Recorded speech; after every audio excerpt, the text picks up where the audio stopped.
waan salaamay dhammaan saaxiibada ku xiran janaalkeena bidaayada ee kaga mahad celinaa sida wanaagsan aad ula socotaan muuqaaladan bartan soo dhigo soo dhawaada saaxiibayaal maanta waxaan rabaa inaan idin wadaago xog iyo xaqiiqooyin u gaar ah filimka jacaylka ee dilka Rishita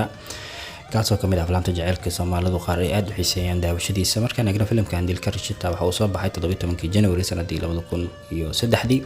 waxa hogaamiyaalkooda ah Jalal lagu magacaabo Arjun Rampal, Aishwarya Rai, Priyanshu actorka lagu magacaabo Raaqi Gulzar oo atrishad bilsamaadkii caan ahayd laakiin sagaashameeyada aflaamta doorka hooyanimada u badatay iyo sidoo kale ninka lagu magacaabo Brish Rawal oo sababka Soomaalidu qaar u yaqaanaan ay hogaamiyaalkooda ah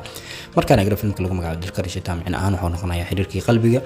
markaan eegno waxa agaasimo ka nin lagu magacaabo Rajin Malhotra halka ay soo saarayaalkooda Inshabir Bagwala iyo sidoo kale Aditya Roy markaan eegno filimkan waxa la saaray tiyaatar gaaraya ama lagu sheegay 200 tiyaatar lacag lagu qarash galiyay waxa weeyaan 8.25 karoor oo ku dhawaad 1 milyan oo doolarka Mareykanka waxa uu keenay 5.53 karoor natiijada waxa uu noqday filim flop ah ama filim guuldareysa saaxiibayaal markaan eegno filimkani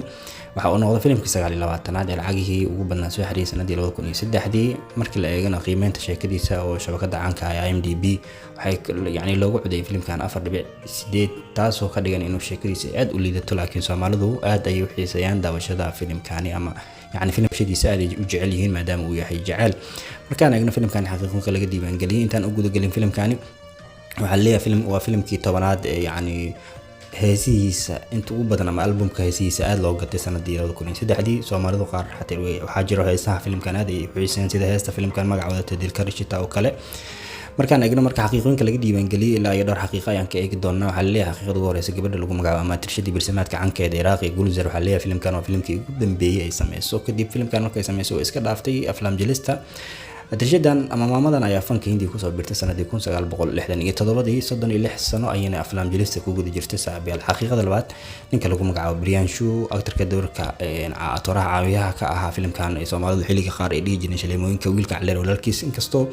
waxyaabo qaal iska mal abaali jiray oo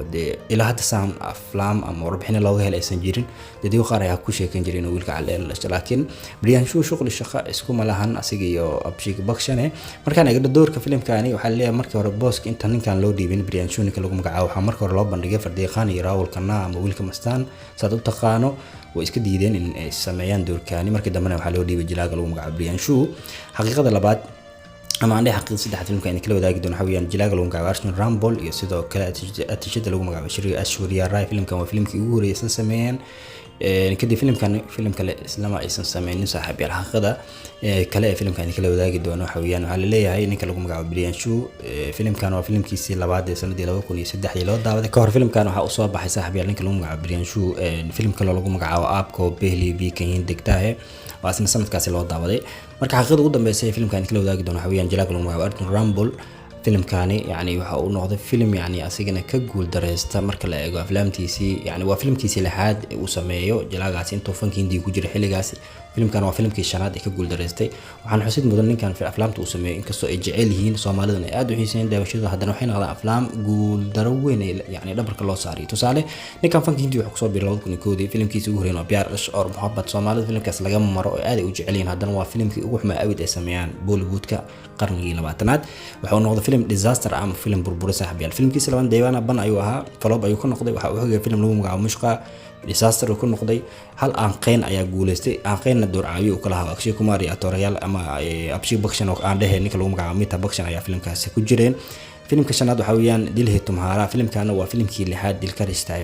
Jalal loo daawaday waana filimkiisa shanaad ee guul dareysta marka la eego aflaamta uu sameeyay ninkan aflaamtiisa ma la tiri koobi karo ugu yaraan 40 filin iyo ka badan uu sameeyay 40 kaasi 35 kamid waa guul dareysta inta kalena sameeyay iyo qaar wuxuu ka noqday ator caawiyaal uu ka yahay oo guula gaarin waxa inta kale hogaamiyaashu ku noqday dhamaan oo guul dareystaan saaxiibayaal haddaba intaas ayaan kusoo gabagabeynaa saaxiibayaal muuqaalkii yaraan kala wadaagay filimka lagu magacaabo dilka Rishita kaas oo kamid ah aflaamta jacaylka ah maanta kala soo baxay 17 January sanadii 2003 fadlan hadda ka hesho muuqaalka like noo saar si share gareey la wadaaga asxaabtaada waana ku mahadsantahay daawashada muuqaalkeena